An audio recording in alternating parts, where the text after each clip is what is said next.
Hey guys, welcome back to the channel. It's Friday, so it's Return to Collecting Top 50 of All Time Countdown. This week we're going to cover number 36. This guy was just such an incredible player, but even better human being. I'm super pumped to do this video this week. I hope you guys enjoy. As always, this ranking is my opinion, and if you agree with or disagree with it, I'm curious what you have to say in the comments. Thanks. So without further ado, let's jump into number 36. All right, guys, so number 36 on the Return to Collecting Top 50 Countdown is none other than Mr. Roberto Clemente, one of the greatest baseball players of all time, one of the greatest humanitarians of all time, just such an important person in the history of baseball. Here's his 1955 Topps rookie card in a PSA 6. There's the back of it. Super pumped to have this card. I was able to pick that one up before the market went crazy during COVID, so I was able to get that one in a pretty sweet grade. And then this was a more recent pickup. It's my 64 Topps stand-up in the CGC 7.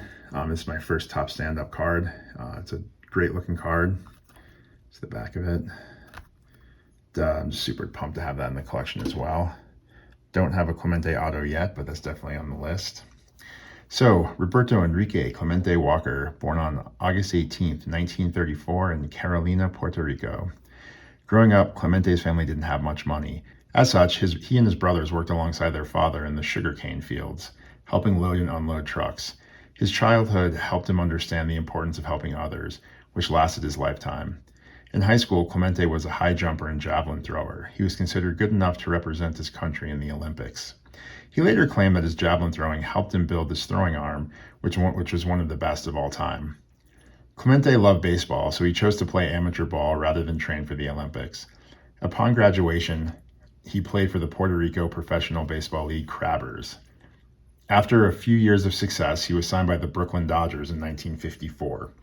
Due to the value of his signing bonus, rules dictated that Clemente would have to be part of the 25-man roster for 2 full seasons or the Dodgers would lose him. They decided to move him to their AAA affiliate, the Montreal Royals.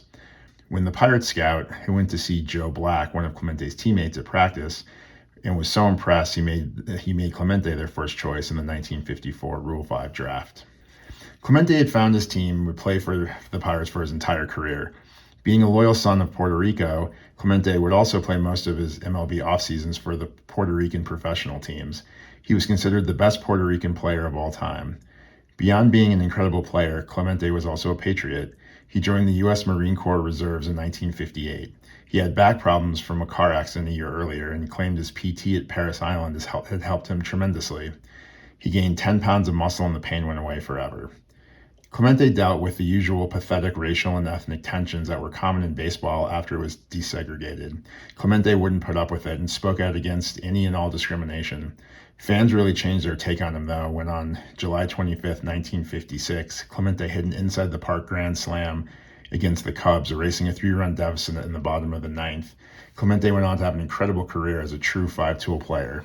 His awards include winning the MVP in 1966, 2 World Series titles, the World Series MVP in 1971. He had 29 at-bats, 12 hits, scored 3 runs, knocked in 4 RBIs on 2 doubles, a triple, and 2 homers, putting up a .414 batting average.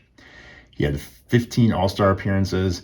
He was a 4-time batting champ and a 12-time Gold Glove winner. He led the league twice in hits. He led the league in triples once and batting average 4 times. For his career, he had 1,416 runs scored, 3,000 hits, 440 doubles, 166 triples, putting him 27th all-time, 240 home runs, 1,305 RBIs, and a .317 career batting average. Some quotes about Clemente's playing ability include, Clemente could field the ball in New York and throw a guy out in Pennsylvania. Vin Scully. Pitcher Steve Blass said of him, he was the one player that players on the other teams didn't want to miss. They'd run out of the clubhouse to watch him take batting practice. He could make a 10-year veteran act like a 10-year-old kid. Clemente's career numbers would have been much higher, but his life was cut short on December 13th, 1972, when his aid relief flight crashed attempting to deliver aid packages to Nicaragua after a massive earthquake. Clemente found out that the first 3 aid relief flights had their packages diverted by corrupt government officials. Clemente, being the man he was, insisted that he accompany the forced shipment to ensure the package got to the victims. The Baseball Hall of Fame had held a special election the next spring, waiving the 5-year waiting period, and immediately voted him into the Hall. Also that year, MLB renamed the Commissioner's Award to the Roberto Clemente Award. It is awarded each year to a player who not only has to have outstanding playing skills, but is also personally involved in community and charity work. Clemente was elected to the Hispanic Heritage Baseball Museum Hall of Fame, the Caribbean Baseball Hall of Fame, and the United States Marine Corps Sports Hall of Fame. In addition, September 15th is proclaimed Roberto Clemente Day by the MLB. He was awarded the Presidential Citizens Medal, the Congressional Gold Medal, and the Presidential Medal of Freedom, the highest civilian honor given by the U.S. government. He's one of only 12 baseball players who have ever received the award.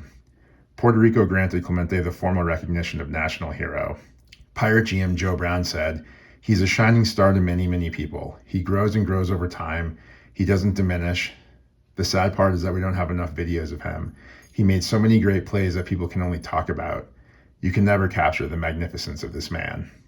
During Clemente's eulogy, Commissioner Bowie Kuhn said it best.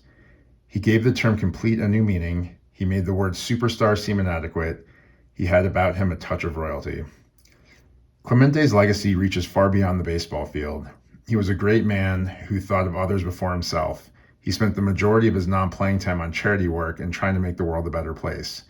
He is a true legend of legends. If this list was about the best people in the history of baseball, Clemente would likely have been number one. All right, guys. Well, I hope you enjoyed number 36, Mr. Roberto Clemente. Great ball player, but even greater human being. If you're subscribed to the channel, I thank you for your subscription. If you're not subscribed and you enjoyed the video, please subscribe, and I'll talk to you guys later. Thanks.